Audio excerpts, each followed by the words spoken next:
Everyone, সবাইকে সাদর আমন্ত্রণ জানাচ্ছি 10 মিনিট স্কুলের আজকে এসএসসি বিষয়ক লাইভ ক্লাসে। তো আজকে তোমাদের সাথে আছে আমাদের তানজিল ভাইয়া, যার কথা আমি লাস্ট ক্লাসে বলেছিলাম। ওকে, সো তানজিল ভাইয়া আজকে তোমাদের সাথে সমন্বয় জাবেদা সংক্রান্ত প্রিভিয়াস ক্লাসের পরবর্তী ভাগটা করাচ্ছে। ওকে, তো যারা আজকে ব্যবসা শিক্ষা শাখার ক্লাস করছো, অবশ্যই নিজেদের বন্ধুদেরকে ভিডিওটা ট্যাগ করো, শেয়ার করে দাও, তাদেরকেও আজকে ক্লাসটা করার একটা সুযোগ করে দাও। আর যারা কিনা ভুলে গেছো যে লাস্ট সমন্বয় ক্লাসে তুমি কি করেছিলে, তার জন্য তুমি চলে যেতে পারো আমাদের 10 মিনিট স্কুলের ওয়েব পেজে। So this is the web page. Alright, so এই ওয়েব পেজে তুমি একদম উপরে দেখতে পাচ্ছ আমাদের লাইভ ক্লাসের একটা অপশন আছে, রাইট? সো এই লাইভ ক্লাসের অপশনটাতে তুমি ক্লিক করে দাও। লাইভ ক্লাসের অপশনে ক্লিক করার পর পেজটা লোড হচ্ছে। পেজটা লোড হওয়ার পর তুমি দেখতে পাবে যে আমাদের বিভিন্ন ধরনের সাবজেক্ট আছে এখানে, তাই না? তো এই প্রত্যেকটা সাবজেক্ট থেকে তুমি তোমার পছন্দের সাবজেক্টটা পিক করে তুমি অ্যাকাউন্টিং পিক করো। অ্যাকাউন্টিং পিক করে তুমি সেই অ্যাকাউন্টিং এর লাইভ ক্লাসে দেখে ফেলো। সেই সাথে তোমার সমন্বয় জাবেদার একটা ড্রিল হয়ে যাবে। সো আমি আমাদের আজকের লাইভ ক্লাসের জন্য তানজিল ভাইয়ের জন্য আমাদের ফিল্ডটা ছেড়ে দিচ্ছি। তানজিল ভাইয়াকে ফার্স্ট একটা বেস্ট অফ লাক তানজিল, আর have a rocking live class. Okay okay, তো আমি চলে যাচ্ছি তানজিল ভাইয়ের সাথে একটা অসম লাইভ ক্লাসের জন্য। তোমাদেরকে কনগ্রাচুলেট করি। হ্যালো এভরিওয়ান, সবাইকে আমাদের সবার প্রিয় ফাবলিহা আপুকে অনেক ধন্যবাদ আমাকে ইন্ট্রোডিউস করে দেওয়ার জন্য। আচ্ছা, সো এভরিওয়ান, ফাবলিহা আপু তোমাদেরকে অলরেডি বলে দিয়েছে যে আমাদের চেক লিস্টটি দেখে নিতে। তো আজকে আমরা কি নিয়ে বেসিক্যালি কথা বলবো? আমরা আজকে চেক লিস্টে দেখো, আমরা আজকে প্রথমত সমন্বয় জাবেদার যে বেসিক কনসেপ্টটি রয়েছে সেই বেসিক কনসেপ্টটি নিয়ে কথা বলবো। আমাদের এখানে রিভিউর কথা বলা আছে। এই দুটি টপিকের জন্য তোমরা যে কাজটি করবে, তোমাদের গত সপ্তাহে ফাবলিহা আপুর যে লাইভ ক্লাসটি ছিল, তোমরা যারা যারা ওই ক্লাসটি মিস করেছো তারা অবশ্যই ফাবলিহা আপুর ওই লাইভ ক্লাসটি তোমরা দেখে নিতে পারো, ফাবলিহা আপু যেভাবে বলে দিয়ে গিয়েছে। আমরা আজকে প্রথমে একটু বেসিক কনসেপ্টটি রিভিউ করব এবং কিছু সমন্বয় জাবেদা তোমাদের সাথে আমি রিভিউ করব, কিছু সমন্বয় জাবেদা আমি রিভিউ করব, এবং তারপরে আমরা স্থায়ী সম্পদের অপচয়, অনাদায়ী পাওনা এবং সমাপনী মজুদ পণ্যের যে অপচয়গুলো, সমাপনী মজুদ পণ্যের যে সমন্বয় জাবেদা আছে সেগুলোতে চলে যাব। এভরিওয়ান, আমি যখন আমার স্কুলে বা কলেজে অ্যাকাউন্টিং পড়তাম, সবসময় যে জিনিসটা নিয়ে সবচেয়ে বেশি সমস্যা ফেস করতাম আমরা, বা আমাদের স্যাররা সবচেয়ে বেশি ইম্পর্টেন্স দিত, সেটি কিন্তু আমাদের অপচয় বা অনাদায়ী পাওনা। সো এই লাইভ ক্লাসটি খুবই গুরুত্বপূর্ণ। তো তোমরা যারা এই টপিক দুটো গুরুত্বপূর্ণ মনে করতেছো তারা অবশ্যই এখনই তোমাদের সাথে এই ভিডিওটি তোমাদের বন্ধুদের সাথে শেয়ার করে তাদেরকে জানিয়ে দাও। এবং এভরিওয়ান, আরেকটি জিনিস মনে রাখবা, আমরা খুব সহজেই, আমরা যারা হয়তো ঢাকা শহরের এই অঞ্চলে থাকি, আমরা খুব সহজেই এই কন্টেন্ট গুলো ভালো টিচারদের কাছে গিয়ে পড়তে পারি। কিন্তু এই কথাটি চিন্তা করো, আজকের এই লাইভ ক্লাসটি কিন্তু যে ভালো টিচারের কাছে অ্যাক্সেসটি পায় না, বা ভালো কলেজের কাছে বা স্কুলের কাছে অ্যাক্সেস পায় না, তার জন্য অনেক গুরুত্বপূর্ণ হতে পারে। সো প্লিজ প্লিজ প্লিজ সবাই লাইভ ক্লাসটি শেয়ার করো এবং দেখতে থাকো, আমাদের সাথে কন্টিনিউ করতে থাকো। আচ্ছা, প্রথমেই আমরা একটু দেখে নেই যে আমাদের সাথে লাইভ ক্লাসে কে কে অলরেডি জয়েন করে ফেলেছো। আচ্ছা, আমাদের সাথে রয়েছে আহমেদ সারা, জেনিফার জিনিয়া, সোহাগ আহমেদ, মোহাম্মদ বাইজিদ হাসান, আবু হানিফ, মনির হোসেন। সবাইকে অনেক অনেক ধন্যবাদ আমাদের সাথে লাইভ ক্লাসটিতে জয়েন করার জন্য। এবং তোমাদেরকে আবারও বলছি, তোমরা যারা আছো সবাই লাইভ ক্লাসটিতে তোমরা যেটি করো, লাইভ ক্লাসটি শেয়ার করো। এবং তোমরা আরেকটি যে জিনিসটি করতে পারো, তোমাদের হিসাব বিজ্ঞান রিলেটেড যে কোনো ধরনের সমস্যার টপিক আমাকে কমেন্টে কিন্তু তোমরা জানিয়ে দিতে পারো। আমরা অবশ্যই চেষ্টা করব সেই টপিক গুলো নিয়েও তোমাদের সাথে কথা বলতে। আমার সাথে আরো আছে সাবির রেগিন্স, লোকনাথ মাথাও, জেনিফার জিনিয়া আবারও কমেন্ট করেছে। সো তোমরা যারা আমাদের সাথে আছো সবাইকে বিগ কংগ্রেচুলেশন। আচ্ছা, প্রথমেই আমাদের কাছে আমরা একটি কুইজ দিয়ে আমাদের লাইভ ক্লাসটি শুরু করতেছি। সো এভরিওয়ান, তোমরা যে কাজটি করো, এই কুইজটি দেখে নাও এবং দেখে সাথে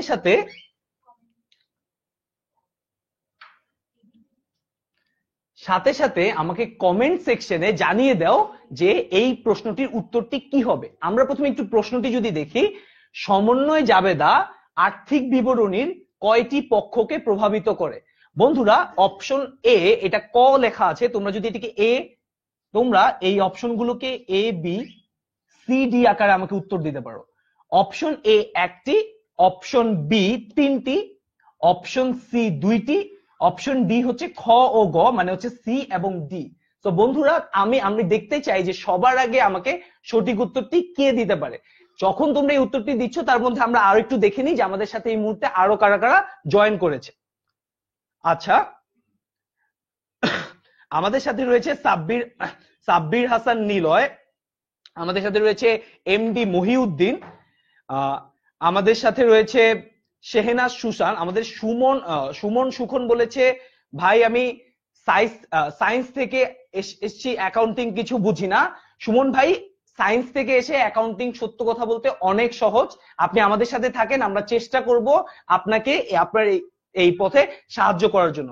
আমাদের সাথে আছে নাজিম নিশি, আমাদের সাথে আছে তামজিদ নাইম, আমাদের সাথে আছে মোহিত জিজ্ঞেস করেছেন যে কেমন আছি, ভালো আছি মোহিত। আমাদের সাথে আছে আবু জাফর রনি, আমাদের সাথে আছে নুরুদ্দিন সুমন।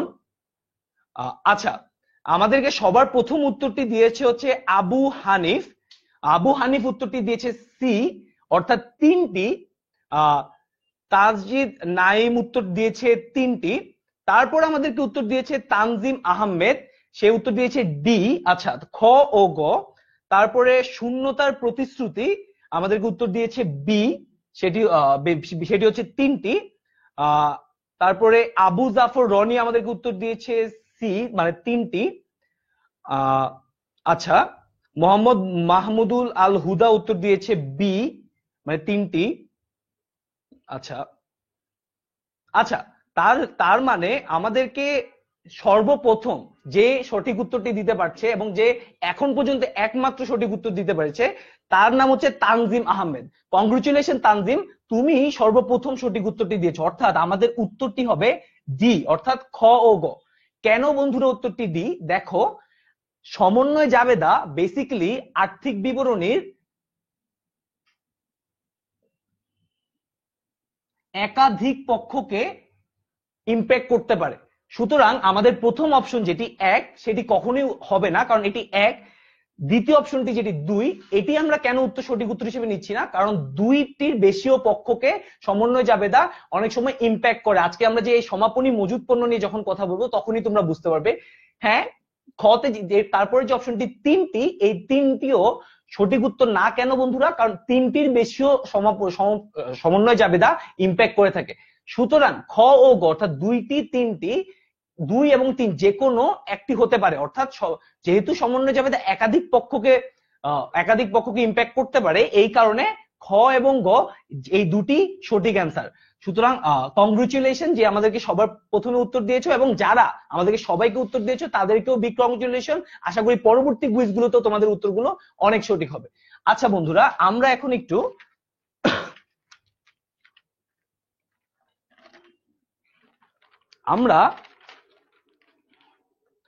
সমন্বয় জাবেদার যে বেসিক আইডিয়াটি রয়েছে এটিতে চলে যাই। দেখো বন্ধুরা, সমন্বয় জাবেদা আমরা কেন দিয়ে থাকি? মূলত আমরা বকেয়া বা অগ্রিম এই 2 ধরনেরই আয় বা ব্যয়কে সেই হিসাবকালের মধ্যে কাউন্ট করতে চাই। অর্থাৎ আমার একই হিসাবকালে, আমার নর্মাল যে হিসাবকালটি রয়েছে, ধরো আমার 1 বছরকালীন যে হিসাবকাল, আমি আমার 1 বছরকালীন হিসাবকালের মধ্যেই আমার যাবতীয় বকেয়া এবং অগ্রিম আয় ব্যয়কেও কিন্তু আমি কাউন্ট করতে চাই। এবং সমন্বয় জাবেদার one of the most basic essence হচ্ছে এই যে এই 1 বছরের মধ্যে হয়তো যেই ব্যয়টি বকেয়া রয়েছে বা যে আয়টি অগ্রিম হয়েছে সেটিকেও কাউন্ট করে ফেলা। এই কাউন্ট করে ফেলার জন্যই প্রথমত মূলত আমরা সমন্বয় জাবেদা দিই। দ্বিতীয়ত, অনেক ধরনের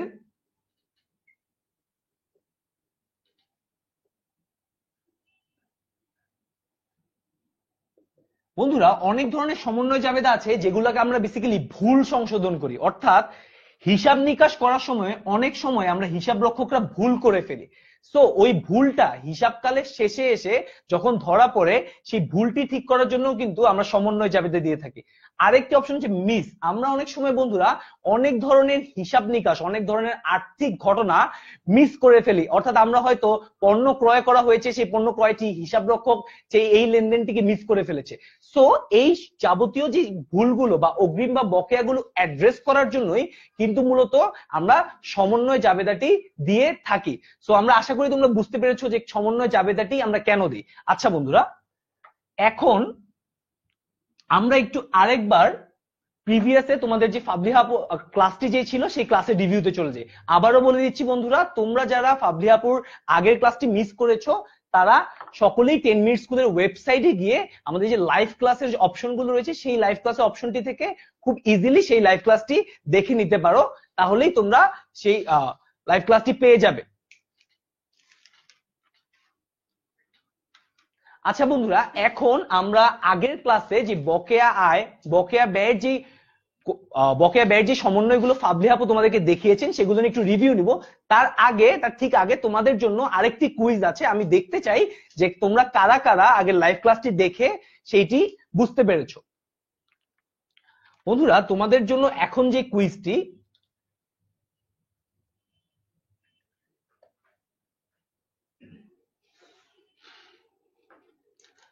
আচ্ছা বন্ধুরা, সবাইকে প্রথমেই সরি যে তোমরা যে হাতের লেখাটি দেখছো, হাতের লেখাটি হয়তো তোমাদের জন্য একটু কঠিন পড়তে। আমিও কালকে নিজে 10 মিনিটস এর একটি ব্লগ পড়তেছিলাম যে কিভাবে হাতের লেখা ভালো করা যায়। আর বন্ধুরা সবসময় মাথায় রাখবা যে অ্যাকচুয়ালি সুন্দর হাতের লেখা নিজের ক্যারিয়ারের জন্য খুবই ইম্পর্টেন্ট। তো তোমরা যদি কেউ হাতের লেখা ঠিক করতে চাও, তোমরা কিন্তু 10 মিনিটস এর হাতের লেখার যে ব্লগটি রয়েছে সেই ব্লগটিও দেখে আসতে পারো। আচ্ছা, আমাদের যে কুইজটি হচ্ছে যে আমাদের কাছে একটি সমন্বয় জাবেদা আছে।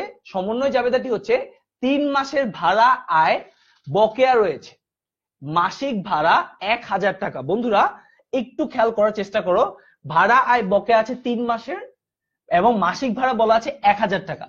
তোমরা বন্ধুরা যারা কমেন্ট সেকশনে গিয়ে আমাকে একটু এই সমন্বয় জাবেদার সলিউশনটি একটু জানিয়ে দিতে পারো যে এই জাবেদার সলিউশনটি কি হবে। আমরা একটু দেখতে চাই যে কারা কারা আগের ক্লাসটিকে ভালো মতো বুঝতে পেরেছো। যতক্ষণ পর্যন্ত তোমরা না উত্তর করছো, আমরা একটু দেখে নিই যে আমাদের সাথে সাথে আর কারা জয়েন করেছে।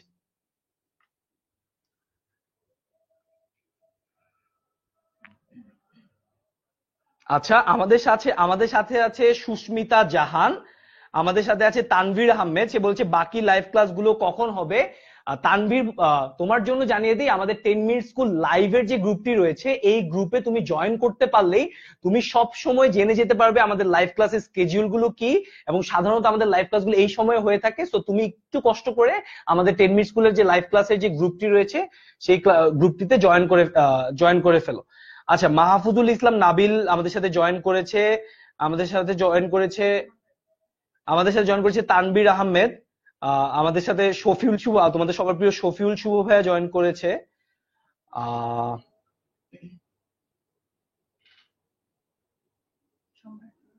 আচ্ছা বন্ধুরা, আমাদের সাথে রয়েছে ওমর ফারুক। ওমর ফারুক আমাদেরকে প্রশ্ন করেছো যে সম্ভার খরচ রেওয়া মিলে দেওয়া আছে 1000, সমন্বয় অব্যবহৃত সরবরাহ আছে 600।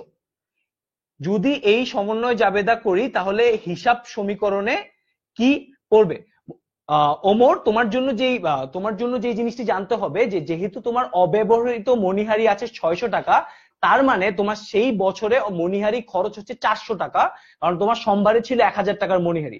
সো তুমি অবচয় খরচ নামে তোমার মণিহারি খরচ নামে বিশদায় বিবরণীতে যাবে 400 টাকা, এবং আমার হিসাব সমীকরণে বেসিক্যালি এটা একটি খরচের ঘরে অর্থাৎ মালিকানা সত্ত্বের ঘরটিতে চলে যাবে। আচ্ছা বন্ধুরা, আমরা একটু আচ্ছা, বিশ্বাস দিব কমেন্ট করেছে যে নগদান হিসাব দের বকেয়া ভাড়া। আচ্ছা বিশ্বাস দীপু, তুমি উত্তর দিয়েছো যে নগদান হিসাব ডেবিট, বকেয়া ভাড়া ক্রেডিট। আচ্ছা, তারপরে আমাদেরকে উত্তর করেছে, আমাদেরকে মোহাম্মদ রাহাত হাসান কমেন্ট করেছো যে ভাড়া হিসাব ডেবিট 3000 টাকা, অগ্রিম ভাড়া হিসাব ক্রেডিট 3000 টাকা। আচ্ছা,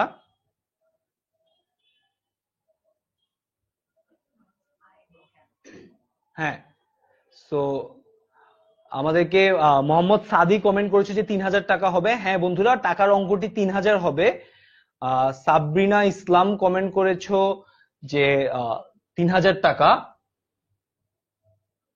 মোহাম্মদ মাসুম প্রামাণিক কমেন্ট করেছো যে 3000 টাকা। এমডি সাদি কমেন্ট করেছো যে 3000 টাকা। হ্যাঁ, মোহাম্মদ রাহাত হাসান কমেন্ট করেছো ভাড়া হিসাব ডেবিট 3000 টাকা, অগ্রিম ভাড়া হিসাব ক্রেডিট 3000 টাকা। আচ্ছা, আচ্ছা আচ্ছা বন্ধুরা, সবার জন্য তোমরা যারা কমেন্ট করেছো, কমেন্টে উত্তর জানিয়েছো, সবাইকে ধন্যবাদ। এই সমন্বয় জাবেদার অ্যান্সারটি যেটি হবে সেটি হচ্ছে, যেহেতু দেখো তোমাদের 3 মাসের ভাড়া আয় বকেয়া আছে বন্ধুরা, আমরা জানি আমার যখন আয় বকেয়া থাকে সেটি সবসময় আমার সম্পদ। সো আমার জাবেদাটি বেসিক্যালি হবে প্রাপ্য ভাড়া হিসাব ডেবিট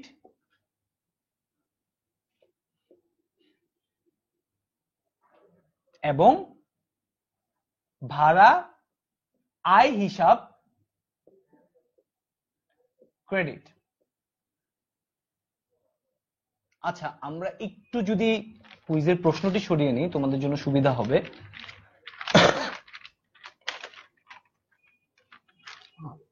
সো বেসিক্যালি বন্ধুরা, কেন আমরা এই সমন্বয়টি, আমাদের সমন্বয়টি প্রাপ্য ভাড়া আয় হিসাব হলো বন্ধুরা, প্রথম কথা, যখন তোমার আয় বকেয়া থাকে সবসময় মনে রাখবে এটি একটি সম্পদ। সো এই কারণে প্রাপ্য ভাড়া আয় হিসাবে একটি সম্পদ, এবং আমরা জানি সম্পদ যখন বৃদ্ধি পায় তখন সম্পদ হবে ডেবিট। আচ্ছা বন্ধুরা, এটাকে আমরা ডিআর সিআর নামেও লিখতে পারি। এবং আমরা সবসময় জানি বন্ধুরা, ভাড়া আয় হিসাব এটি সিম্পলি একটি আয়। সো যেহেতু ভাড়া আয় হিসাবে একটি আয়, এই কারণে আমরা যখন জানি যে আয় যখন বৃদ্ধি পায় তখন এটি হবে ক্রেডিট। আচ্ছা বন্ধুরা, সো যারা আমাকে উত্তরগুলো জানিয়েছো, আশা করি তোমরা বুঝতে পেরেছো যে কেন তোমাদের উত্তরগুলো হয়তো আমার উত্তরের সাথে মিলেনি। কারণ আমরা এখানে কিন্তু অগ্রিম বকেয়া আয় নিয়ে কথা বলছি বন্ধুরা। আমরা বকেয়া আয় নিয়ে কথা বলার সময় সবসময় আমার একটি সম্পদ সৃষ্টি হবে এবং আমার একটি আয় সৃষ্টি হবে। সো এবং বন্ধুরা, তোমাদের জন্য সবসময় একটি জিনিস মনে রাখার, আমি পার্সোনালি মনে করি যে আমাদের হিসাব বিজ্ঞানের আমাদের সবচেয়ে বড় যে সমস্যাটি হয়, আমরা বুঝতে পারি না যে আসলে আমরা কেন ডেবিট ক্রেডিট করতেছি। সবসময় মনে রাখবা যে আমার সম্পদ বৃদ্ধি পেলে ডেবিট হয়, এই কারণে আমি সম্পদ যখন বৃদ্ধি পায় দ্যাটস ডেবিট, এবং যখন আয় বৃদ্ধি পায় এই কারণে আমার ক্রেডিটটি হয়। তো আশা করি বন্ধুরা তোমরা বুঝতে পেরেছো যে এই জাবেদাটি উত্তরটি কি হবে। আচ্ছা বন্ধুরা,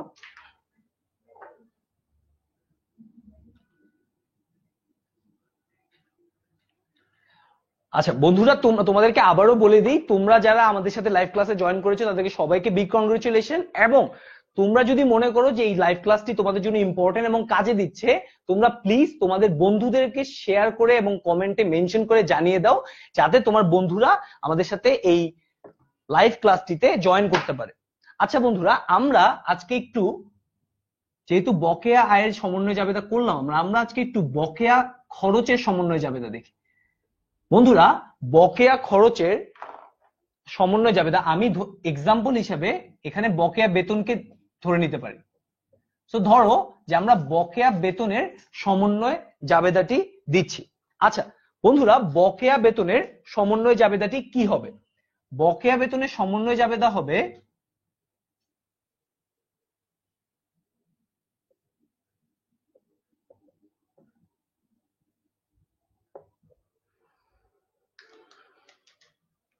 সরি দুঃখিত বন্ধুরা, এখানে বকেয়ার জায়গায় হবে বেতন খরচ হিসাব ডেবিট এবং প্রদেয় বেতন হিসাব ক্রেডিট। বন্ধুরা, একটি জিনিস একটু তোমাদের কাছে ডিফারেন্ট লাগতে পারে, সবসময় মনে রাখবে যে আমরা এখন আর জাবেদাতে বকেয়া শব্দটি ইউজ করি না, আমরা সেখানে প্রদেয় শব্দটি ইউজ করি। সো তোমরা প্লিজ সবাই জাবেদার জন্য বকেয়ার প্রদেয় শব্দটি ইউজ করবে। সো কেন আমাদের জাবেদাটি কি হলো? বেতন খরচ হিসাব ডেবিট এবং প্রদেয় বেতন হিসাব ক্রেডিট। বন্ধুরা, আমরা একটু যদি দেখি যে কেন এই জিনিসটি হলো। বন্ধুরা, আমরা যখন বকেয়া বেতন আইডেন্টিফাই করি তখন সবসময় মনে রাখবে ব্যয় যখন বকেয়া থাকবে তখন বন্ধুরা এটি সবসময় দুটি জিনিস সৃষ্টি করবে, একটি হচ্ছে খরচ এবং আরেকটি হচ্ছে দায়। সো যখন আমার খরচ বৃদ্ধি পায় বন্ধুরা, তখন আমার ডেবিট হয়। কারণ বন্ধুরা, আমরা জানি যে খরচের যে স্বাভাবিক উদ্বৃত্ত রয়েছে, খরচের স্বাভাবিক উদ্বৃত্ত কিন্তু ডেবিট। সো যেহেতু খরচ বৃদ্ধি পেলে ডেবিট হয়, সো যেহেতু হ্যাঁ যেহেতু খরচ বৃদ্ধি পেলে ডেবিট হয়, এই কারণে বন্ধুরা বেতন খরচ হিসাব হবে ডেবিট। আচ্ছা, আরেকটা হচ্ছে যে আমাদের প্রদেয় বেতন বেতন হিসাব ক্রেডিট কেন হয় বন্ধুরা?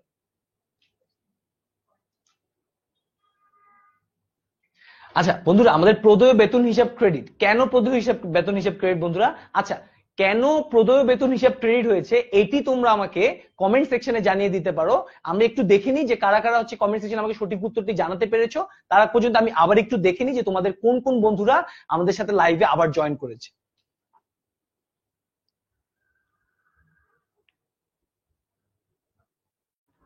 আচ্ছা, আমাদের সাথে লাইভে আছে মাহফুজুল ইসলাম নাবিল, আহ আমাদের সাথে লাইভে আছে Sabbir Hasan Niloy, good class for me. আমরা অনেক খুশি বন্ধুরা, আমরা আমাদের একজন ফ্রেন্ডের জন্য যদি আমাদের এই লাইভ ক্লাসটি ইম্প্যাক্ট কাজে দেয়, আমরা এটি আমাদের জন্য অনেক বড় একটি সাকসেস। আমাদের সাথে রয়েছে তাসনিফ আহমেদ, আমাদের সাথে রয়েছে আবুল হাদি লিমন, আহ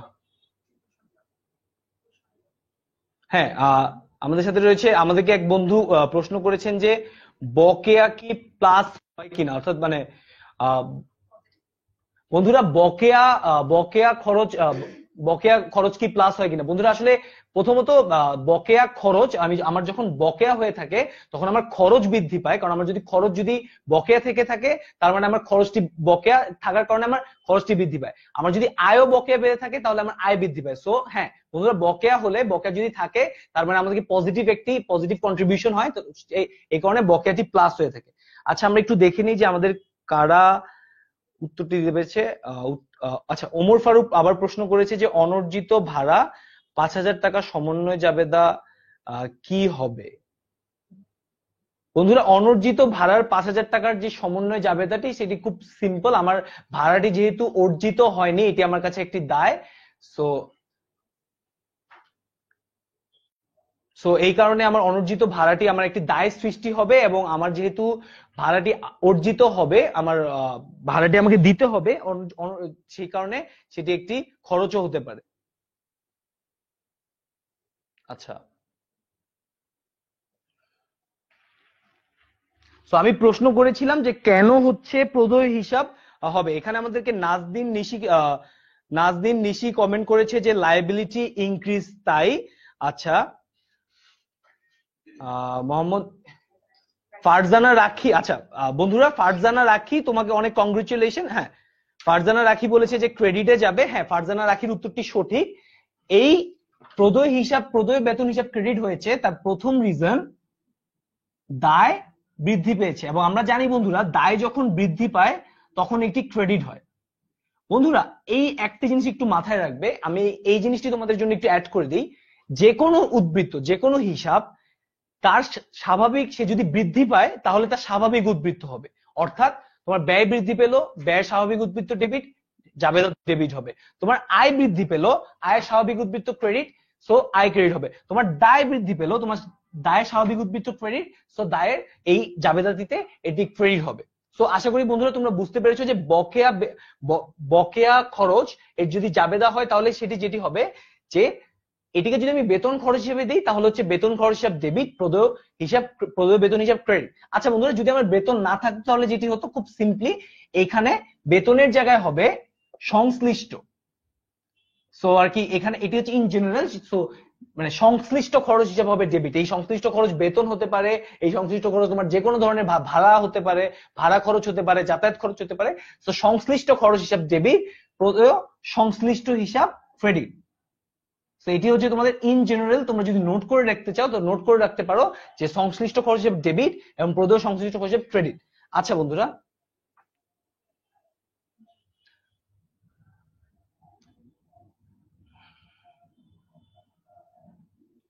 আচ্ছা সো বন্ধুরা, আমরা আমাদের বেসিক কনসেপ্টটি শেষ করলাম, আমরা আমাদের রিভিউর যে জিনিসটি আমরা রিভিউটিও শেষ করলাম। আমরা এখন সরাসরি চলে যাই যে স্থায়ী সম্পদের অপচয়। আমরা যেটি নিয়ে আজকে মূলত কথা বলবো, স্থায়ী সম্পদের অপচয়, সেই স্থায়ী সম্পদের অপচয়।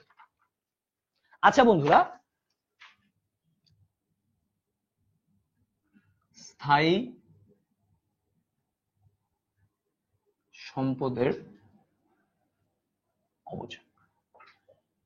বন্ধুরা আমরা আগেরটার মতো এখানেও ধরে নেই যে আমাদের স্থায়ী সম্পত্তি হচ্ছে কল কল কবজা। ঠিক আছে বন্ধুরা? সো আমার যদি স্থায়ী সম্পদের অবচয় হয় তাহলে প্রথমত আমার জাবেদাটি কি হবে? তোমরা একটু আমাকে যারা যারা স্থায়ী সম্পদের অবচয় জাবেদাটি পারো তারা প্লিজ আমাকে একটু জাবেদাটি কমেন্ট সেকশনে জানিয়ে দাও। আমরা দেখি যে কারা কারা হচ্ছে অলরেডি স্থায়ী সম্পদ অবচয় জাবেদা সম্পর্কে জানো। এর মাঝে আমরা দেখে নিই যে আমাদের সাথে আরো কারা কারা জয়েন করেছে।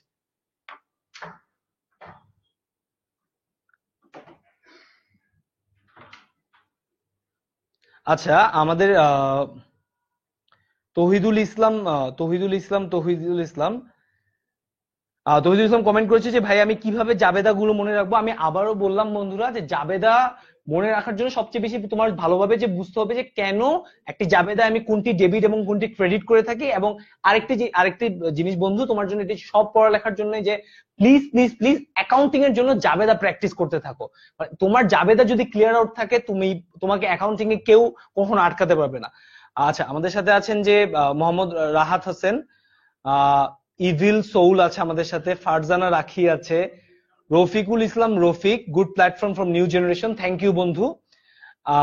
আমার বন্ধু শিহাব হাসান নিয়ন আছে, দেবাশিস পোদ্দার আছে 10%। হ্যাঁ হ্যাঁ, দেবাশিস পোদ্দার আছে, তারপর আছে ওমর ফারুক আমাদের সাথে প্রথম থেকে রয়েছে, কাজী শাকিল চিটাগাং থেকে রয়েছে। আচ্ছা বন্ধুরা, সো আরেকজন বন্ধু যে প্রশ্ন করেছিল যে জাবেদা আমরা কেন মনে রাখবো, আরেকটা জিনিস মাথায় রাখো যে আমাদের যে জাবেদা আমরা কেন জাবেদাটি দিয়ে থাকি।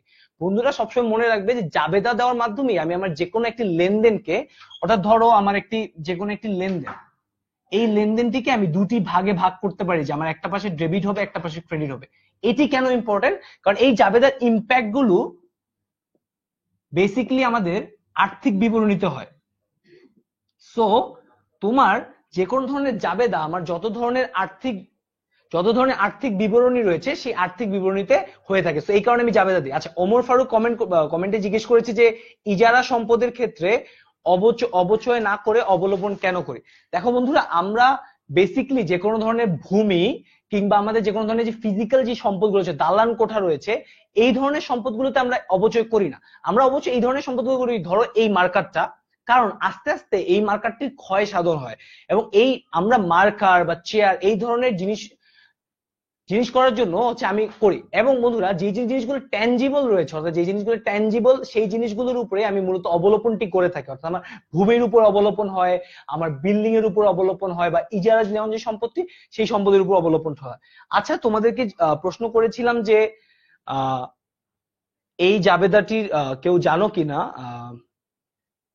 আচ্ছা, অনেকে অ্যান্সার জানতে চেয়েছে স্থায়ী সম্পদ। আচ্ছা, আমাদের নানজিন নিশি কমেন্ট করেছে যে অবচয় হিসাব ডেবিট, পুঞ্জীবিত অবচয় হিসাব ক্রেডিট। নানজিন নিশি তোমার কমেন্টের জন্য ধন্যবাদ। আচ্ছা, উত্তরটি নানজিন নিশি তোমাকে বিগ কংগ্রেচুলেশন, তোমার উত্তরটি অলমোস্ট রাইট। কেন উত্তরটি পুরোপুরি এক্স্যাক্টলি কি হবে আমি তোমাদের জন্য লিখে দিচ্ছি। উত্তরটি এক্স্যাক্টলি হবে অবচয় খরচ কল কবজা, জাস্ট আ মিনিট বন্ধুরা, অবচয় খরচ কল কবজা হিসাব ডেবিট এবং পুঞ্জীবিত অবচয় কল কবজা হিসাব ক্রেডিট। সো বন্ধুরা, এটি হচ্ছে বেসিক্যালি স্থায়ী সম্পদের অবচয়ের সমন্বয় জাবেদা। সেটি হচ্ছে অবচয় খরচ কল কবজা হিসাব ডেবিট এবং পুঞ্জীবিত অবচয় কল কবজা হিসাব ক্রেডিট। বন্ধুরা, কেন আমাদের এই জাবেদাটি এরকম হলো? দেখো বন্ধুরা, যখন আমাকে স্থায়ী সম্পদের অবচয় করতে বলা হয় তখন যেহেতু অবচয়, আমরা জানি অবচয় কি, অবচয় হচ্ছে একটি খরচ। সো তুমি যে জিনিসটি দেখতে পাচ্ছ যে আমাদের একটি খরচ বৃদ্ধি পায়।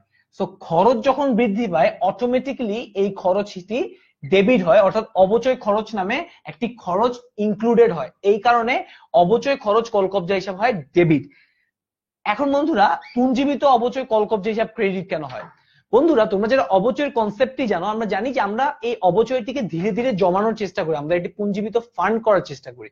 এই পুঞ্জীবিত ফান্ডটি, পুঞ্জীবিত অবচয় পুঞ্জীবিত যে কোনো ফান্ড বন্ধুরা সবসময় মনে রাখবা যে ক্রেডিট হয়, অর্থাৎ আমার যে কোনো ধরনের সঞ্চিতি জাতীয় ফান্ড এটি ক্রেডিট হয়। কেন এটি ক্রেডিট হয় বন্ধুরা? কারণ ভবিষ্যতে একটা টাইমে ব্যবসা পুঞ্জীবিত অবচয় ফান্ডটি ব্রেক করবে, অর্থাৎ ব্যবসা তার এই পুঞ্জীবিত অবচয় ফান্ডের কাছে দায়বদ্ধ থাকার কারণে এই পুঞ্জীবিত অবচয়টি আমাদের ক্রেডিট হয়। সো বন্ধুরা আমরা আরো অনেক সময় অনেক ধরনের সঞ্চিতি দেখি, আমরা দেখি যে আমাদের প্রফিট থেকে আমরা একটি অর্থ সার্টেন অ্যামাউন্ট অফ টাকা হচ্ছে আমরা একটা সঞ্চিতি করে রাখি যে আমাদের ভবিষ্যতে ব্যবসায় ইনভেস্টমেন্ট করার জন্য। কেন? কারণ হচ্ছে যে আমি যখন প্রফিট থেকে সঞ্চিতিতে রাখি আমরা পরবর্তীতে ইউজ করতে পারবো, এবং এটি ব্যবসার কাছে দায় থাকে, কারণ ব্যবসার একটি টাইমে এটি স্পেন্ড করতে হবে। এই কারণে বন্ধুরা এই সঞ্চিতিটি একটি দায় হয়ে থাকে। আচ্ছা বন্ধুরা, আমাদের ফ্রেন্ড মোহাম্মদ হেলাল উদ্দিন কমেন্ট করেছে যে অপুঞ্জীবিত অবচয় কেন দায়ের দিকে যায় স্যার। হেলাল, যেটি তোমাকে জানতে হবে যে পুঞ্জীবিত অবচয়কে আমি সরাসরি কোনো দায় বলতে পারবো না, কিন্তু পুঞ্জীবিত অবচয় হচ্ছে একটি ফান্ড বা একটি সঞ্চিতি। কেন একটি ফান্ড বা একটি সঞ্চিতি দায়? কারণ এই ফান্ডটি এক সময় ব্যবসার খরচ করতে হবে, সো ব্যবসার কাছে এই ফান্ডটির জন্য দায়বদ্ধ। এবং আরেকটি ভাবে তোমরা খুব ইজিলি মনে রাখতে পারো, যেটি হচ্ছে যে পুঞ্জীবিত অবচয় ক্রেডিট হয় তার আরেকটি রিজন হচ্ছে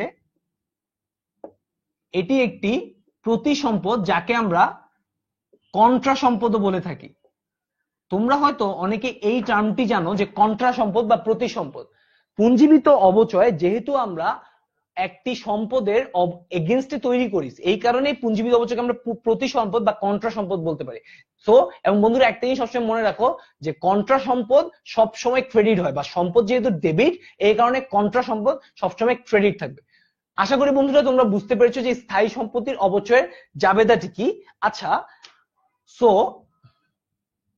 আমরা এখন আমরা কিছু সমন্বয়ে দিয়ে তোমাদেরকে দেখাবো যে এর ইমপ্লিকেশনস গুলো কি কি। আচ্ছা বন্ধুরা, আমরা আগে আমাদের একটি রেওয়া মিল তৈরি করি। আমরা যদি একটি নর্মাল রেওয়া মিল তৈরি করতে চাই, আচ্ছা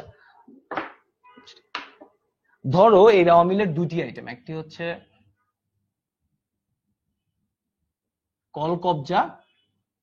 কলকবজা রয়েছে 50,000 টাকা,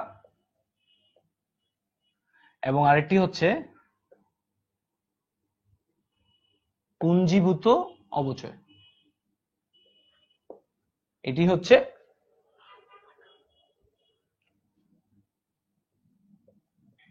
15,000 টাকা। বন্ধুরা আমাদের কাছে কিছু বন্ধুরা এখন আমরা দেখবো যে বিভিন্ন সার্টেন টাইমে এই কলকবজার যে রেওয়া মিলটি রয়েছে এই রেওয়া মিলটির ইম্প্যাক্ট কি। আচ্ছা তার আগে মোহাম্মদ রানা আমাদেরকে কমেন্ট করেছে যে পুঞ্জীবিত অবচয় আর অবচয়ের পার্থক্য কি।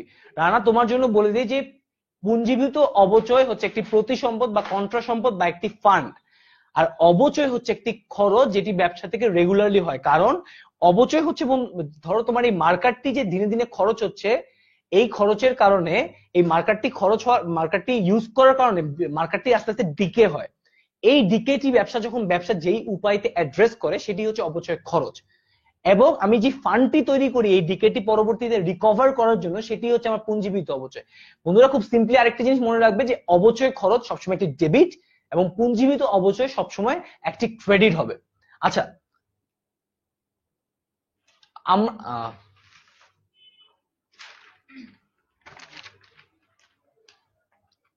একটু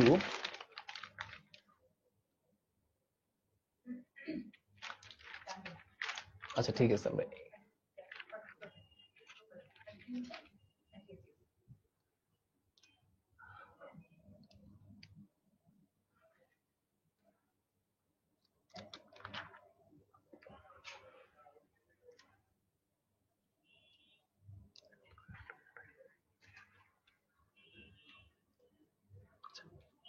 সো বন্ধুরা আমরা আমাদের রেওয়া মিলটি দেখেছি যে যেখানে বলা হয়েছে যে কলকবজা রয়েছে 15,000 টাকা এবং পুঞ্জীবিত অবচয়ের ফান্ডটি রয়েছে 15,000 টাকা। সো আমরা একটু দেখি যে কোন কোন সিচুয়েশনে আমাদের আসলে সমন্বয় জাবেদাটি কোন ধরনের হবে এবং অর্থের অ্যামাউন্টটি কিরকম হবে। আচ্ছা বন্ধুরা, আমাদের ফার্স্ট যে সিচুয়েশনটি, এবং এই প্রত্যেকটিকে আমরা আলাদা আলাদা ভাবে দেখবো। আমাদের ফার্স্ট সিচুয়েশনটি আমরা একটু দেখি। কল কবজার উপরে 10% হারে অবচয় ধার্য করতে হবে। বন্ধুরা একটু দেখো যে মেইন যে প্রায়োরিটি জায়গাটি, কল কবজার উপরে 10% হারে অবচয় ধার্য করতে হবে। বন্ধুরা তোমরা এখন যেটি করবে, তোমরা এখন আমাকে একটু কষ্ট করে কমেন্টে জানিয়ে দিবে যে তোমাদেরকে আমি একটু আগে যে সমন্বয়টি করালাম সেই সমন্বয় বেসিসে এই 1 নম্বর যে সমন্বয়টি রয়েছে আমাদের, এই সমন্বয়টি সলিউশন কি, অর্থাৎ কল কবজার উপরে 10% হারে অবচয় ধার্য করতে হবে, এটি বলা থাকলে সলিউশনটি কি হবে, অর্থাৎ সমন্বয় জাবেদাটি আমাকে একটু কমেন্টে জানিয়ে দাও। এর মধ্যে আমরা দেখি যে আমাদের সাথে আর কোন কোন বন্ধুরা কমেন্টে জয়েন করেছে।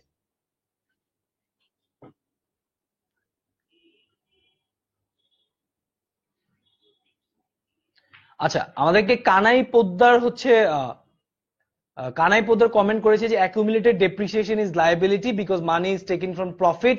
We know the profit is liability as business entity is liable to owner for owner's profit. হ্যাঁ কানাই পোদ্দার, আপনাকে অসংখ্য ধন্যবাদ আমাদেরকে এই ইনফরমেশনটি দেওয়ার জন্য এবং আমাদেরকে আমাদের যেই পড়ানোর আমাদের ক্লাসটির মান আরো উন্নয়ন করার জন্য big congratulation two Kanai Poddar. এবং আমরা কানাই পোদ্দারের মতো এরকম সবাইকে এনকারেজ করি, তোমাদের যদি কোনো একটি পড়া নিয়ে মনে হয় যে না আজকে এই পড়াটি হচ্ছে একটু ডিফারেন্ট বলা হয়েছে, বা তোমার যদি মনে হয় যে আমার আজকে এই হাতের লেখাটি তুমি বুঝতে পারতেছো না, যে কোনো সমস্যা তোমরা ফিল ফ্রি টু কমেন্ট, আমাকে কমেন্ট করে জানিয়ে দিতে পারো যে তোমরা আসলে এই ক্লাসটি সম্পর্কে কি ফিল করেছো। এবং এগেইন থ্যাঙ্কস কানাই পোদ্দার আপনাকে।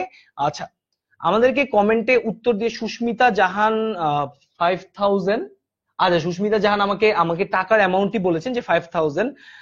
তামজিদ হোসেন ভালো লাগছে, থ্যাংক ইউ তামহিদ। মোহাম্মদ মিনতাজুল ইসলাম মোহিত 500। আচ্ছা আচ্ছা আচ্ছা, জাবেদাটি আমাদেরকে সর্বপ্রথম যে জানিয়েছে সেটি হচ্ছে, সে বলেছে যে অবচয় হিসাব ডেবিট, কল কবজা হিসাব ক্রেডিট, এটি আমাদের জানিয়েছে পিহাস ইসলাম। আচ্ছা, মোহাম্মদ মিনতাজুল ইসলাম মোহিত হচ্ছে উত্তরটি কারেক্ট করে বলেছেন যে 5000। হ্যাঁ টাকার অঙ্কটি 5000। যারা যারা উত্তর দিয়েছে সবাইকে big congratulation. S K Shaon আমাদেরকে বলেছেন যে অবচয় খরচ ডেবিট, পুঞ্জীবিত অবচয়। Big congratulation two S K Shaon. সবার প্রথমে আমাদেরকে যে উত্তরটি দিয়েছে সেটা হচ্ছে এস কে শাওন, তোমাকে অনেক অনেক কংগ্রেচুলেশন। ইয়েস, আমাদের এই জাবেদাটির উত্তরটি হচ্ছে অবচয় খরচ হিসাব ডেবিট, পুঞ্জীবিত অবচয় খরচ হিসাব ক্রেডিট, অর্থাৎ উত্তর হবে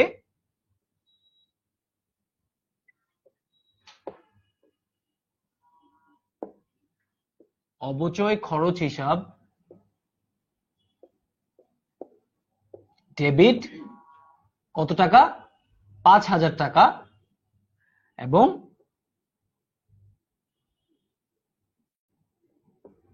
পুঞ্জীভূত অবচয় হিসাব ক্রেডিট 5000 টাকা। সো বন্ধুরা যারা আমাকে কারেক্ট উত্তরটি দিতে পারছো তাদেরকে সবাইকে থ্যাঙ্কস। সো আমার জাবেদাটি যেটি দাঁড়াবে যে অবচয় খরচ হিসাব ডেবিট 5000 টাকা, পুঞ্জীবিত অবচয় হিসাব ক্রেডিট 5000 টাকা। কেন এটি হয়েছে? খুব সিম্পল বন্ধুরা, আমি যখন আমার অবচয় ধার্য করতে হয় তখন আমার একটি খরচ বৃদ্ধি পায়, খরচ বাড়ে, এই কারণে ডেবিট। এবং পুঞ্জীবিত অবচয় হিসাব যেহেতু এটি আমরা বলেছি প্রতি সম্পদ বা একটি ফান্ড, এই কারণে পুঞ্জীবিত অবচয় হিসাব হবে ক্রেডিট। বন্ধুরা তোমাদের সেকেন্ড যে সমন্বয়টি আমাদের রয়েছে সেটি হচ্ছে যে কল কবজা ক্রয়।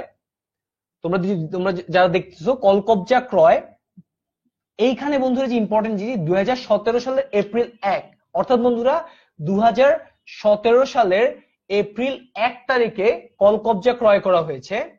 অবচয় ধার্য করতে হবে 10%।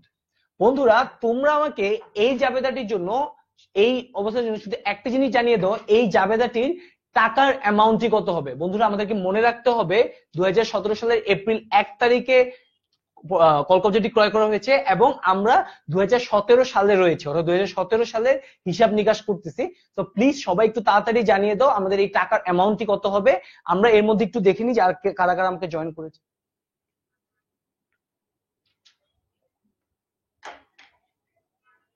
আচ্ছা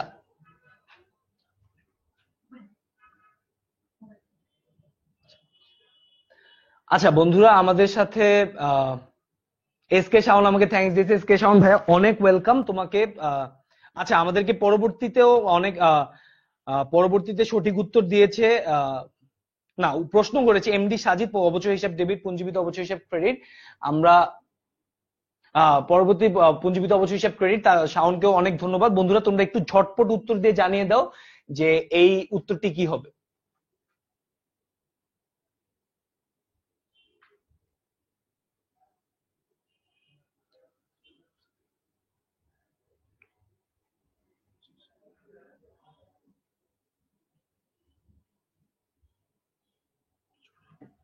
আচ্ছা আমরা একটু দেখি যে কারা কারা আমাদেরকে সঠিক উত্তরটি করতে পারবে। আচ্ছা, মোহাম্মদ হেলাল উদ্দিন বলেছেন মুনাফাবিহীন বিক্রয়ের সাধারণ সমন্বয় জাবেদা। জানতে চাচ্ছি হেলাল, আমরা পরের ক্লাসে বা খুব রিসেন্টলি তোমার জানবো। আচ্ছা, আমাদেরকে এমডি সাইদুজ্জামান কমেন্ট করেছে যে 4,500 টাকা। নাজনীন নিশি আবার কমেন্ট করেছে 3,750 টাকা। আচ্ছা, তাহসিন আহমেদ কমেন্ট করেছে 3,750 টাকা। আচ্ছা, যারা 3,750 টাকা কমেন্ট করেছে সবাইকে বিগ কংগ্রেচুলেশন। আমাদের কারেক্ট অ্যান্সারটি হবে 3,750 টাকা। বন্ধুরা আমরা সবাই মিলে একটু আমাদের ফ্রেন্ড নাজনীন নিশিকে স্পেশালি কংগ্রেচুলেট করি। নাজনীন নিশি আমাদের সাথে এই ক্লাসের শুরুতেই জয়েন করেছে এবং সে আবারও একটি সঠিক উত্তর দিয়েছে এবং এই প্রশ্নের সর্বপ্রথম সঠিক উত্তর দিয়েছে নাজনীন নিশি। এসকে শাওন সঠিক উত্তর দিয়েছে আবার 3,750 টাকা। মোহাম্মদ মিথাজুল ইসলাম মোহিত কমেন্ট করেছে 3,750 টাকা। তাহসিন সাহেব বলেছে যে 9 মাসের হিসাব হবে। তাহসিন সাহেব তোমাকেও অনেক ধন্যবাদ। কেন তোমাকে অনেক বেশি ধন্যবাদ? কারণ তুমি রিজনিংটাও আমাদের সাথে শেয়ার করে দিয়েছো। হ্যাঁ বন্ধুরা দেখো, আমার এই জায়গায় জাবেদাটি, এই জায়গায় সম্পত্তি ক্রয় করা হয়েছে এপ্রিল মাসের 1 তারিখে। সো বন্ধুরা তুমি দেখো আমার এই সম্পত্তি অর্থাৎ আমার যে কল কবজাটি রয়েছে এটি কিন্তু অপারেশনাল হয়েছে এপ্রিলের 1 তারিখ থেকে। সো আমার হিসাবকাল যদি ডিসেম্বর মাসের 31-এ শেষ হয় তাহলে এপ্রিল 1 থেকে ডিসেম্বর 1 তারিখের মাঝখানে ডিফারেন্সটি হচ্ছে 9 মাস। সো আমার এই কল কবজাটি 9 মাস অপারেশনাল ছিল। ঠিক আছে বন্ধুরা? সো এই 9 মাস অপারেশনাল থাকার কারণে আমার 9 মাসের অবচয় খরচটি আমার ক্যালকুলেট করতে হবে। বন্ধুরা তোমাদেরকে একটু দেখিয়ে দিই অবচয় খরচটি ক্যালকুলেট করার খুব সিম্পল একটি ওয়ে। তোমরা যেটি করবে অবচয় খরচটি ক্যালকুলেট করার জন্য তোমরা 50,000কে খুব সিম্পলি প্রথমের মতোই 10% দিয়ে গুণ দিবে এবং তারপরে এটিকে 9/12 দিয়ে গুণ দিবে। বন্ধুরা যত মাসের ইউজ করা হয়েছে, যত মাস তোমাদেরকে লাগতেছে এটিকে 9 দিবে, অর্থাৎ সেটি উপরে লিখবে এবং 12 হচ্ছে যেহেতু তোমার 12 মাসের ভাগ করতে হবে। সো ক্যালকুলেশনটি হচ্ছে 50,000 ইন্টু 10% ইন্টু 9/12। যারা আমাকে সঠিক উত্তর দিয়েছো তাদের সবাইকে বিগ কংগ্রেচুলেশন। আচ্ছা পরের প্রশ্নটিতে আমরা চলে যাই। পরের প্রশ্নটি একটু তোমাদের জন্য ডিফিকাল্ট হতে পারে। যারা সঠিক উত্তর দিতে পারবে তারা খুবই ভালো করতেছে, এটা ধরে নাও। ঠিক আছে? সো লাস্ট কোয়েশ্চেনে আমরা চলে আসি যে কল কবজার ক্রয় 50,000 টাকা। সংস্থাপন ব্যয়, বন্ধুরা এখানে একটু দেখে নেবে সংস্থাপন ব্যয়, এটি সংস্থাপন ব্যয়। একটু তোমাদের জন্য আমি দরকার হলে একটু লিখে দিই এই ওয়ার্ডটি, সংস্থাপন ব্যয়। সো সংস্থাপন ব্যয় 5,000 টাকা মজুরির অন্তর্ভুক্ত রয়েছে। বন্ধুরা এই লাইনটি একটু ভালো মতো পড়ো। সংস্থাপন ব্যয় 5,000 টাকা মজুরির অন্তর্ভুক্ত রয়েছে, অবচয় 10%। সো আশা করি তোমরা বুঝতে পেরেছো। যারা এই প্রশ্ন উত্তরটি পারো প্লিজ আমাকে কমেন্ট সেকশনে জানিয়ে দাও। একটু ডিফিকাল্ট একটি প্রশ্ন, সো যারা পারবে আমি বুঝে নিব যে খুবই ভালো অবস্থায় আছো এবং তোমরা আমাদের থেকে অনেক কিছু শিখতেছো। তোমরা একটু জানিয়ে এর মধ্যে একটু দেখে নেই এবং তোমাদের জন্য একটু বোর্ডটি আবার প্রিপেয়ার করে নিই।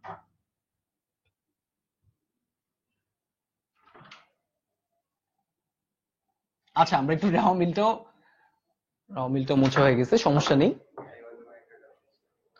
আচ্ছা আমাদের সাথে আর কে জয়েন করেছো? আচ্ছা বন্ধুরা আমাকে একটু কষ্ট করে হচ্ছে এই জাবেদাটি যেহেতু সেমই হবে তোমরা একটু আমাকে আগে জানিয়ে দাও যে সংস্থাপন ব্যয় যে মজুরি অন্তর্ভুক্ত আছে এটি কি, এইটির হিসাবটি কি, এবং তারপরে হচ্ছে যে সংস্থাপন ব্যয় মজুরি যদি কল কবজার অন্তর্ভুক্ত হয় তাহলে উত্তরটি কি হবে। আচ্ছা অনেকে এরপরেও আমাকে আগের প্রশ্নে সঠিক উত্তর করেছিলে। মহিনুদ্দিন সাদি বলছে 4,500 টাকা। না বন্ধু 3,750 টাকা। আচ্ছা MD Saji difference between salary and drawings please. অবশ্যই আমরা অ্যান্সারটি করবো। স্যালারি বলতে বেতন বোঝায় এবং ড্রয়িংস বলতে উত্তোলন বোঝায়। আশা করি তুমি বুঝতে পেরেছো। আচ্ছা এসকে শাওন কমেন্ট করেছে 5,500 টাকা। তার আগে এমডি সাজিদ কমেন্ট করেছে 5,500 টাকা, নাজদিন নিশা আবার কমেন্ট করেছে 5,500 টাকা। আচ্ছা, সো বন্ধুরা big congratulation two MD Sajid, সবার আগে আমাদেরকে উত্তর দিয়েছে। হ্যাঁ বন্ধুরা, এই জাবেদাটির অঙ্কটি হবে 5,500 টাকা, এবং যারা আমাকে উত্তর দিয়েছো তাদের সবাইকে থ্যাঙ্কস। আচ্ছা, এর আগে আরেকটি উত্তর দিয়ে নি, আমাদের বন্ধু এমডি মোহিত কমেন্ট করেছে সংস্থাপন ব্যয় কি। বন্ধুরা, সংস্থাপন ব্যয় হচ্ছে আমার যেই যন্ত্র বা সম্পদ, এটিকে আমার সেটআপ, যদি আমি সেটআপ দিতে চাই বা আমার অপারেশনাল করতে, অর্থাৎ আমার উপযোগী, কাজের উপযোগী করতে আমার যে ধরনের খরচগুলো হয় সেটি হচ্ছে আমার সংস্থাপন ব্যয়। ধরো তোমাদের এই যে আমাদের এই 10 মিনিট স্কুলের স্টুডিওতে আমরা যখন একটি ক্যামেরা সেটআপ দেই, বা এই সেটআপ করার জন্য আমার যে খরচগুলো হয়, সেই যে হয়তো সেটআপ ম্যানের খরচ হয়, সেটআপ ম্যানকে আমার বেতন দিতে হয়, এই সব খরচগুলি সংস্থাপন ব্যয়। আচ্ছা, কেন উত্তরটি 5,500 টাকা বন্ধুরা আমরা একটু দেখে নেই। যেটি হচ্ছে বন্ধুরা, সবসময় মনে রাখবে সংস্থাপন ব্যয় সবসময় কল কবজের সাথে ইনক্লুডেড হবে, অর্থাৎ কল কবজের সাথে যদি সংস্থাপন ব্যয় থাকে এটি ইনক্লুডেড হয়ে যাবে, এবং এই ইনক্লুডেড টাকার উপরে বন্ধুরা তোমাদেরকে অবচয় ধরতে হবে। সো আমাকে যখন বলা হয়েছে আমার কল কবজের পরিমাণ হচ্ছে 50,000 টাকা এবং তার সাথে আমার সংস্থাপন ব্যয় 5,000 টাকা, সো বন্ধুরা আমাকে এই 55,000 টাকার উপরে অবচয়টি ক্যালকুলেট করতে হবে। সো আমি যখন এই 55,000 টাকার উপরে 10% অবচয় ক্যালকুলেট করি, তখন খুব সিম্পলি 5,500 টাকা। সো বন্ধুরা, আশা করি তোমরা বুঝতে পেরেছো যে আমাদের কল কবজার স্থায়ী সম্পত্তির অবচয়ের ধারণা। সো আমাদের স্থায়ী সম্পদের অবচয়টি শেষ। আচ্ছা বন্ধুরা, আমরা পরবর্তী ক্লাসগুলোতে আমাদের এই যে অনাদায়ী পাওনা এবং সমাপনী মজুদ পণ্যের যেই টপিক গুলো রয়েছে এগুলো আমরা একটু বোঝার চেষ্টা করব। সো আমরা বন্ধুরা একটু রিভিউ করার চেষ্টা করি যে আমরা আজকে বেসিক্যালি কি বুঝলাম। বন্ধুরা, আমরা আজকে প্রথমে, আচ্ছা আমি তোমাদের জন্য এটা একটু খুলে দিই।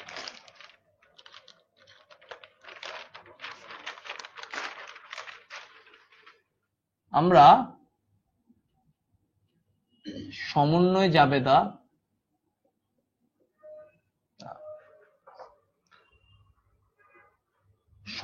জাবেদার রিজনটি বুঝার চেষ্টা করলাম। তো আশা করি তোমরা বুঝতে পেরেছো। আমরা বলেছি যে আমরা যে কোনো ধরনের হিসাব সংক্রান্ত ভুল হতে পারে, আমাদের মিসিং হতে পারে, কিংবা যেহেতু আমি বর্তমানে আয় এবং বকেয়া এবং অগ্রিম এগুলোকে আমি অ্যাড করতে চাই, সো এই কারণে আমি বেসিক্যালি সমন্বয় জাবেদাটি দিয়ে থাকি। তো আশা করি তোমরা বুঝতে পেরেছো সমন্বয় জাবেদা। তারপর আমরা কিছু রিভিউ নিয়েছি বন্ধুরা তোমাদের কাছ থেকে, এবং সবাইকে অনেক অনেক থ্যাঙ্কস বন্ধুরা, তোমরা সবাই আমাদের সাথে খুবই ভালো মতো ইন্টারাকশন করেছো এবং সবাই সঠিক উত্তর দিয়ে আমাদের সাথে ছিলে। তারপরে বন্ধুরা আমরা স্থায়ী সম্পদের অবচয়টি নিয়ে দেখেছি, এবং বন্ধুরা আশা করি তোমরা বুঝতে পেরেছো যে ডিফারেন্ট সিচুয়েশনে অবচয়টি কিভাবে কাউন্ট করব। যখন আমাকে বলা হবে যে আমার 1 বছর অবচয় কাউন্ট করতে হবে, তখন আমি একভাবে কাউন্ট করব। আমাকে যখন 9 মাস বা 8 মাসের অবচয় কাউন্ট করতে বলা হতে পারে, তখন আমার কি করতে হবে, তখন হচ্ছে আমার যত মাসের অবচয় কাউন্ট করতে হবে সেটি উপরে দিতে হবে এবং 12 নিচে দিয়ে আমি গুণ করলে সেটি পেতে পারি। এবং বন্ধুরা আমার যদি সংস্থাপন ব্যয় থাকে বা এই ধরনের কোনো কিছু থাকে, এগুলো সবসময় অ্যাড হবে। বন্ধুরা তোমাদের লাস্ট উদাহরণে আরেকটি জিনিস বলে দেই, মজুরি খরচ কখনোই কিন্তু কলকবজের সাথে অ্যাড হবে না। এই কারণেই কিন্তু মজুরি খরচ থেকে আমরা হচ্ছে সংস্থাপন ব্যয়টি বাদ দিয়েছিলাম। সো আশা করি বন্ধুরা আমাদের এই লাইভ ক্লাসটি, আজকে আমি যে 3টি টপিক পড়েছি, তোমাদের অনেক কাজে লেগেছে। আচ্ছা বন্ধুরা, তোমাদের অনেক ফ্রেন্ডরা হয়তো আমাদের এই লাইভ ক্লাসটি মিস করেছো, বা এর আগে আমাদের সবার প্রিয় ফাবলিহা আপুর ক্লাসটি হয়তো অনেকে মিস করেছো, যেগুলা তোমাদের সামনে যেহেতু পরীক্ষা তোমাদের জন্য খুব ইম্পর্টেন্ট। এটি নিয়ে চিন্তা করার কিছুই নেই বন্ধুরা, মন খারাপ করার কিছুই নেই। তোমরা খুব ইজিলি আমাদের এই লাইভ ক্লাসটি আবার আমাদের ওয়েবসাইট থেকে দেখে নিতে পারো। আচ্ছা বন্ধুরা, তোমরা যদি আমাদের ওয়েবসাইটটিতে যাও, আমাদের ওয়েবসাইটটিতে এই ওয়েবসাইটে ঢোকার পরে